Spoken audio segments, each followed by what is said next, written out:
Once upon a time, far beyond the Silver Mountains and the Rainbow Waterfalls, there was a magical place called Crystal Valley. It was the most beautiful kingdom in the world. The trees sparkled like diamonds, the rivers shimmered like liquid glass, and the flowers glowed softly under the moonlight. At the center of the valley stood a grand crystal castle that shined so brightly it could be seen from miles away. Crystal Valley was ruled by a kind and wise king named King Arion. He loved his people deeply and always made sure everyone in the valley was happy and safe. He listened to children's stories, helped farmers grow golden apples, and even fed tiny birds from his palace balcony every morning. Everyone loved King Arion because he was not only brave and strong, but also gentle and fair. But one stormy night, something strange happened. Dark clouds covered the sky, and a roaring wind swept through the valley. Thunder boomed like giant drums, and lightning flashed across the crystal hills. In the middle of the storm, the king rode into the Whispering Forest to search for a lost group of villagers who had not returned home. He promised he would bring them back safely. But after that night, King Arion never returned. The villagers waited and waited. They searched the forest, the caves, the hills, and even the sparkling riverbanks, but there was no sign of the king. Only his silver crown was found lying near an old oak tree at the edge of the forest. Without their king, Crystal Valley became quiet and sad. The crystal flowers stopped glowing as brightly as before. The birds no longer sang cheerful songs. The grand castle seemed empty and cold. The people missed their king terribly, but as the years passed, many began to believe he was gone forever. But there was one little girl who did not believe that. Her name was Lila, a cheerful and brave 10-year-old girl with curious brown eyes and a heart full of hope. She lived with her grandmother in a tiny cottage near the Crystal River. Every night, Grandma told her stories of King Arion, how kind he was, how brave he was, and how he would one day return. "Grandma," Lila would say, wrapped in her warm blanket, "do you really think the king is still alive?" Grandma smiled softly and tucked a curl behind Lila's ear. "A good king never truly disappears, my child. Sometimes the heart must look where the eyes cannot." Lila thought about those words for many days. One sunny morning, while collecting berries near the river, Lila noticed something shining between the rocks.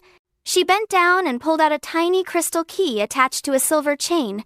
It sparkled with blue light and felt warm in her hand. Carved on the key were the words, "To find the lost king, follow the river where the moonlight sings." Lila's eyes widened. "The lost king?" she whispered. She raced home and showed the key to Grandma. Grandma gasped. "This is the royal key of Crystal Valley. It was said to unlock a secret hidden by the kings of old." "Then maybe it can help us find King Arion," Lila said excitedly. Grandma looked worried, but she also saw the determination in Lila's eyes. "If you truly wish to go, you must be careful. The journey will not be easy." Lila nodded bravely. She packed a small bag with bread, apples, a blanket, and a little lantern. Grandma kissed her forehead and gave her a tiny silver bell. "Ring this if you are afraid," she said. "And remember, kindness and courage are stronger than fear." So, with the crystal key around her neck, Lila began her journey. She followed the crystal river deep into the valley, farther than she had ever gone before. As evening came, the moon rose high into the sky, and its light danced across the water like silver music. Suddenly, Lila heard a soft humming sound. The river seemed to be singing. She followed the song until she reached a hidden waterfall glowing with pale blue light. Behind the waterfall was a cave entrance covered in vines and sparkling moss. Lila took a deep breath and stepped inside. The cave was filled with glowing crystals in every color: pink, blue, green, gold. They lit up the walls like stars in the night sky. At the very end of the cave stood a tall crystal door with no handle, only a keyhole shaped like a moon. Lila knew exactly what to do. With trembling hands, she placed the crystal key into the lock. The key turned with a soft click, and the giant door slowly opened. Inside was a secret chamber unlike anything Lila had ever seen. Crystal pillars reached to the ceiling, and in the center of the room stood a glass throne. But what made Lila gasp was the figure sitting on the throne. It was King Arion. He looked exactly as Grandma had described him, tall, noble, with kind eyes and a silver cloak. But he was asleep, as still as a statue, with a crystal rose resting in his hands.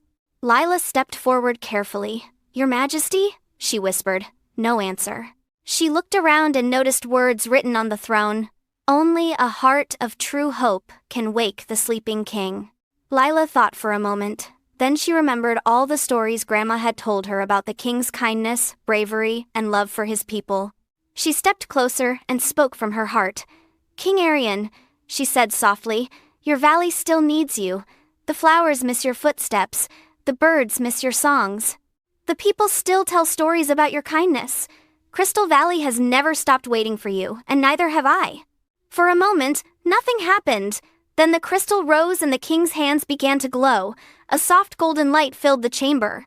The crystals on the walls sparkled brighter and brighter until the whole cave shone like the sun.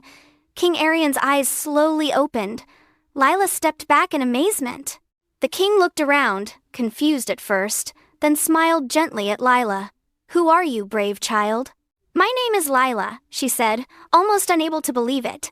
"I came to find you." King Arion stood up from the throne. "Then you have done what no one else could. Long ago, an ancient spell trapped me here while I was protecting the villagers from a dark storm spirit. I could only be awakened by someone with true hope and a selfless heart." He knelt before Lila and smiled warmly. "You saved me." Lila's face lit up with joy. "Then, you can come home?" "Yes," the king said, taking her hand. "It is time." As they stepped out of the cave, the valley began to change. The flowers glowed brighter than ever before. Birds filled the sky with cheerful songs. The crystal river sparkled like a ribbon of diamonds. It was as if the whole valley had been waiting for this very moment. When King Arion and Lila returned to the village, the people could hardly believe their eyes. The king has returned!" they cried. The villagers cheered, laughed, and even cried happy tears. Bells rang from the crystal castle. Children danced in the streets. Grandma hugged Lila so tightly that she nearly lost her breath.